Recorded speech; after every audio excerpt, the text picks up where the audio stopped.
Hi, fellow viewers, to everybody. Good afternoon. My name is Steve. My full name is Steve Hoong. I'm the owner of this video account in this respective website, youtube.com. Okay, my next necrological video is very interesting, and this is about related to the beginning of biology subject. Okay, to all British professors in biology, you are welcome in this necrological video, and to all biology professors all over the world, that includes United States, Philippines, Canada, Australia, New Zealand, or English speaking or teaching biology. This is the most interesting part. And for those who does not understand English, you can go to Google Translate. So if this is English, they can translate into foreign language. It can be, yes. Okay, the topic that I will discuss is about I'm referring to, if the other version says English Naturalist, for me this is different. I'm referring to English Biologist Charles Darwin. Okay, Charles Darwin. Because for me, in my analysis before I proceed, he is proven, based on my conclusion, he is the father of modern biology. That's the most important part. Because if not, then all of this necrological video that I'm saying will be nothing. Okay? So therefore, English biology Charles Darwin. Okay? Charles Darwin was born on February 12, 1809 in Shrewsbury in Shropshire, England. I will place it in the description. Then he died on April 19, 1882 in Down House in Kent, England. He died at age 73. Okay. In his burial place, this is the most interesting. He was buried beside with John Herschel. Now, who is John Herschel? John Herschel is English polymath who died on 1871. So what I'm trying to say is that John Herschel and Charles Darwin buried beside each other on the same tomb at Westminster Abbey in London. Now, of course, we know London is located in United Kingdom, or known as Great Britain. Okay, so they are buried with John Herschel. The reason why he was buried in Westminster Abbey, because he was honored with a burial in Westminster Abbey because of his greatest contribution in the most debated 20 years debate book, The Origin of Species. It took him 20 years to approve that book, because he made a book that time. So much for this. His full name is Charles Robert Darwin. If you can see the book, if you are fond of reading books, obsolete books, you will see Charles R. Darwin. The meaning of Charles R. Darwin means Charles Robert Darwin. That's the meaning. Then on the description, please take note, I place something very urgent in this topic because it is very significant. I'll place there evolution, biology, biological science, natural selection, evolutionary theory, theory of evolution. If you are diehard with Charles Darwin, they will call you Darwinism. That's the meaning. Then HMS Beagle, the Royal Navy ship, when he journeyed in Galapagos Island for 5 consecutive years. That's the most important. That's the most significant part in his life. Then natural world, geology, and genetics. I will place that in the description after I discuss in my necrological video. For me, this is already combination of complete necrological video and super complete combined, because it's already well detailed for me. Okay, the reason why I mentioned he is the father of modern biology. He is the father of modern biology because there could be no subject in what they call this in science, because without him, then there will be no subject until now. Because that time, remember, religion is very strong compared to science. Because the issue there is science and religion, for me, it cannot be together. Because that's the reason why in the state of Massachusetts, there is what they call Christian Science. Did you heard it in that state? Because Christian and science should be together. For me, it should not be together. That's my analysis. But I'm not against because it already exists in the Massachusetts. So there's nothing I can do. Okay. Now, so much for this. This is the most important part of my necrological video. This is the result what I found out. He is the father of evolutionary theory, proven and tested. He hated peacocks. Yes, he hated peacocks. When he was journey in the HMS Beagle, when he will discover so many birds, he is anti-peacock because he is against in his evolutionary ideas of natural selection. That's the most important part. Then he is known as the architect for the theory of evolution by natural selection. That's the most important part. Take note of that. Because if not, it will be... So all of this video will be nothing. Okay? But this is a content. There's already an information, an idea why he became a father of modern biology and the father of evolutionary theory. Okay. Now let's proceed. What did I say? He is the father of modern what they call it? Father of evolutionary theory because take note in evolution, it is the net change in organisms or a population over the span of many generations. So meaning every 10 years, every decades, every centuries, it will exist. That's the most important part. Because when you say, did I say natural selection? The architect, okay, I'll give you a feedback. Natural selection is a process by which traits become more or less common in a population. That's the meaning of natural selection. Now, when you say natural selection, it has something to do with environmental changes, such as temperature, geographic, disease. Take a closer look right now. Why is it there is a disease? Many kinds of disease because of him, because of Charles Darwin. Okay?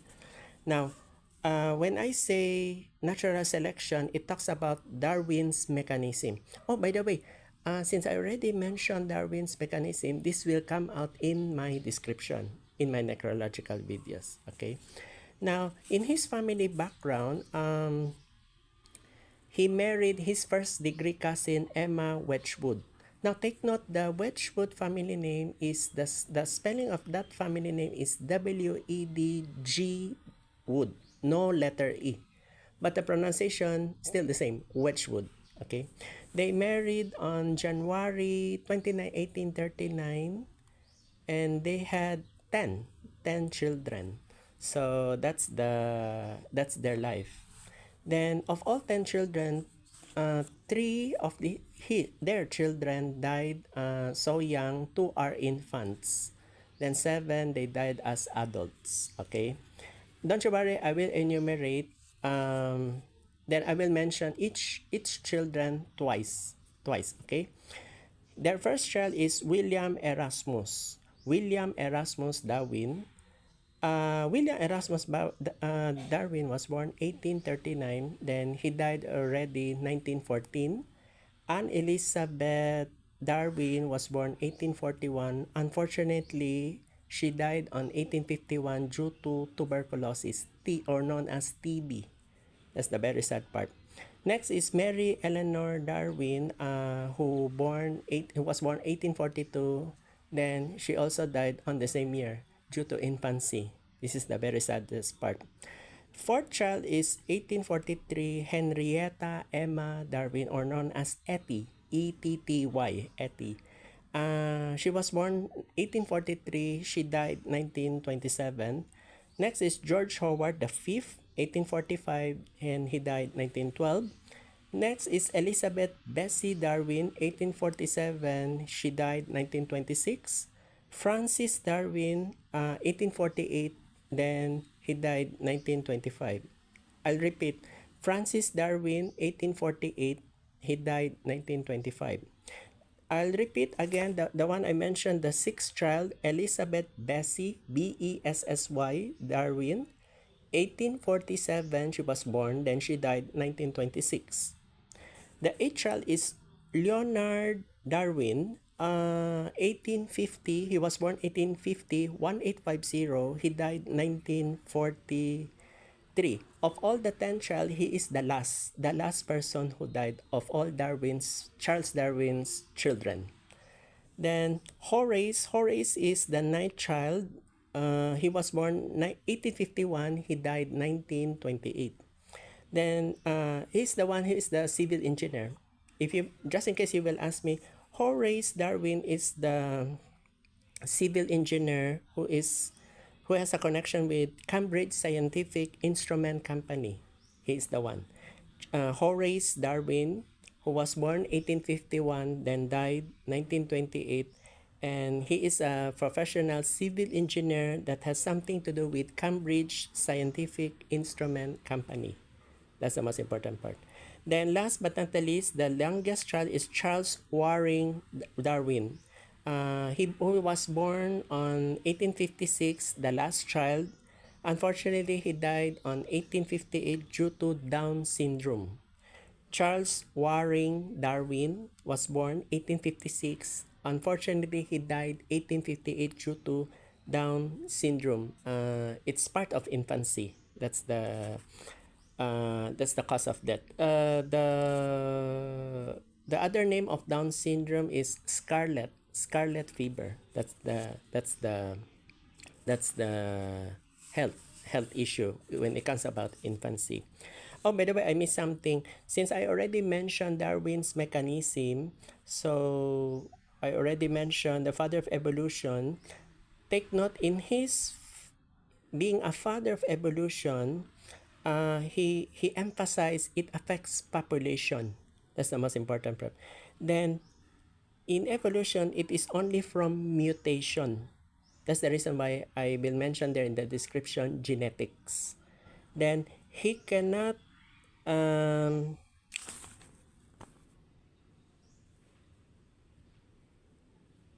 must be predominant in population. Predominant meaning is there a control in population? Why is there is male and female in terms of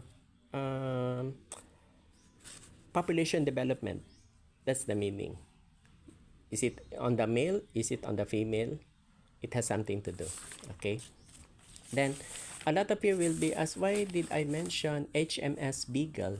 This is very important because when he was riding on that ship, this HMS Beagle is sparked his groundbreaking ideas.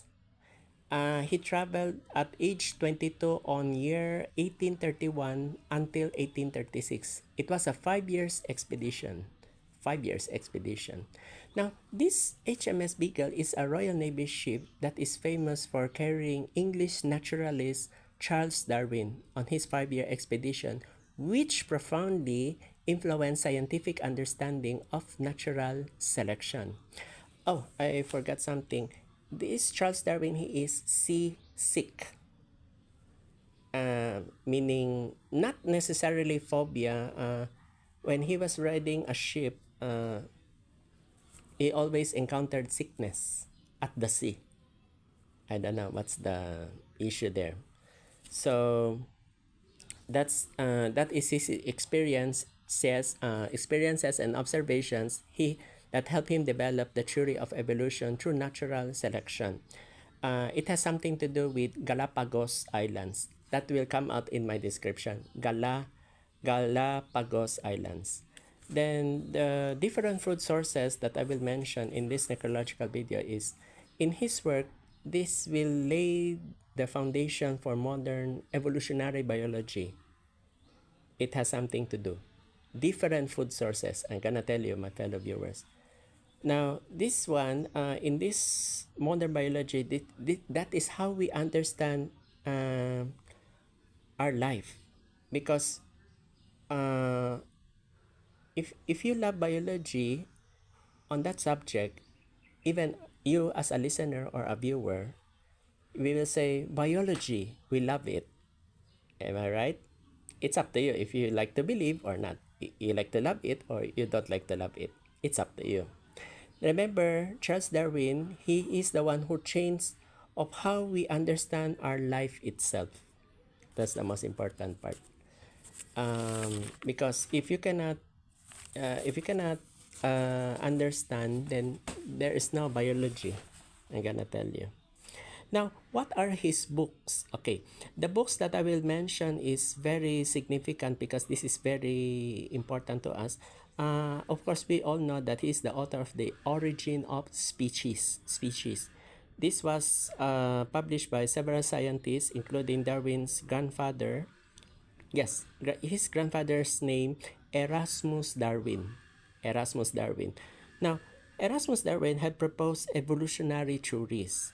Charles Darwin is famous for the theory because he was the first to collect factual evidence for it, though experimentation and observation, meaning he gathered data. So meaning he does not jump conclusion. He investigate it from the beginning, middle part until the end when it comes to evolution. Then Alfred Russel Wallace. Why is it I mentioned that name? Because Alfred Russel Wallace is an English naturalist who worked out a statement of evolution similar to Darwin's book.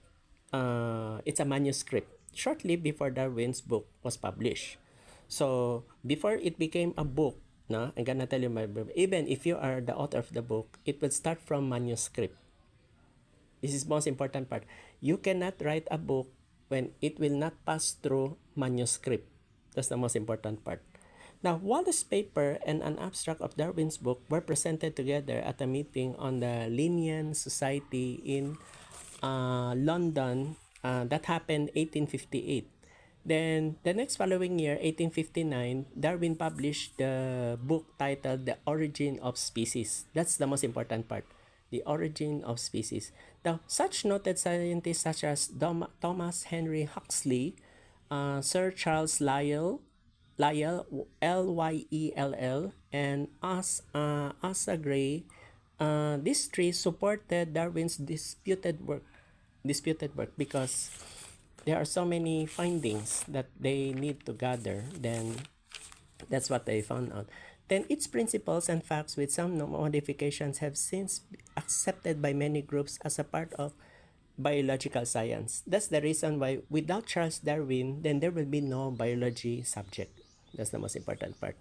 Then the storm of debate following the publication, the origins of species increased in 1871. So when Darwin published another book titled The Descent of Man, that's another book, no? This book outlines his theory that man came from the same group of animals as the chimpanzee and other apes. Okay, what do I mean by this? There's a possibility this can be called as Homo sapiens. I think the scientist knows about this. Homo sapiens and Homo erectus. That's my analysis. Because it cannot be interchange. That's what I understand. Then he also wrote the book, this is another one, the third, The Variation of Animals and Plants Under Domestication, if I'm not mistaken, 1868. That's the most important part. Then the fourth one is Insectivirus Plants, 1875. Then the fifth book, if I'm not mistaken, The Power of Movement in Plants, 1880. 2 years before his death. That's the most important part because we cannot make a book without discovery or what did you investigate, what did you find out as a naturalist. So that's the reason why he became the father of modern biology on this matter. Then what we call this, I have so many things to found out. This one. On December 1881, he had a heart attack. So because of his old age, so it's a very saddest part in his life. No? Then, as what I've said a few minutes ago, the cause of his death is the date of his death is April 19, 1882. So, as what I've said, no, 1881 he had a heart attack. So it's like a stroke. But this one, April 19, 1882, based on my findings, he died at his house, at home. That's in Kent, England. Now, the causes of his death, causes meaning not only one, there are so many. Here are my necrological findings. The causes of his death, some of them said cardiac arrest. That's possible. They have similarities about heart attack, but mine is different. Congestive heart failure is the cause of death first. Second, he had a severe nausea. Third, he always vomit before his death. Then palpitations. So they said that due to heart attack, because of palpitations can cause cardiac arrest or heart attack. So that's what they found out. But for me, there are four causes of death. Congestive heart failure first, second, severe nausea, third, vomiting, fourth, palpitations. So that's it. This is the most saddest part that I have ever found out as a world's famous necrologist. Okay. By the way, this is the most important part. The last part is conclusion. So we all know that Charles Darwin is the father of evolutionary theory. So, and that concludes the life story of Charles Darwin, a man whose name remains one of the Darwin's legacy in modern science. That's the reason why I mentioned in the first part, father of modern biology, and the development of his theory of evolution. That's the reason why I mentioned a few minutes ago, he is the father of evolutionary theory. Then, whether you are biology professor, biology students, science enthusiasts, or history lover, we need to conclude that this is the well-known architect for the theory of evolution by natural selection, of course. So that's all for today, this afternoon. This is Steve Hoong, your world's famous necrologist, reminding everyone to support my channel in this necrological video. So please don't forget to support, like, and subscribe, and click the notification bell for more in-depth necrological documentaries. Thank you so much for listening in this necrological video. Good afternoon, wherever you are in the world. Thank you so much. By the way, you can repeat this several times. Then, once you repeat it, listen for what I've said carefully, because they are very significant words. And for me, yes, a lot of you might ask in the future, is this my greatest credit in my necrological video? Greatest credit? Yes, this is my greatest credit because it's a combination of complete details and super complete details. This is the most important part. Okay, so that's it. Thank you so much.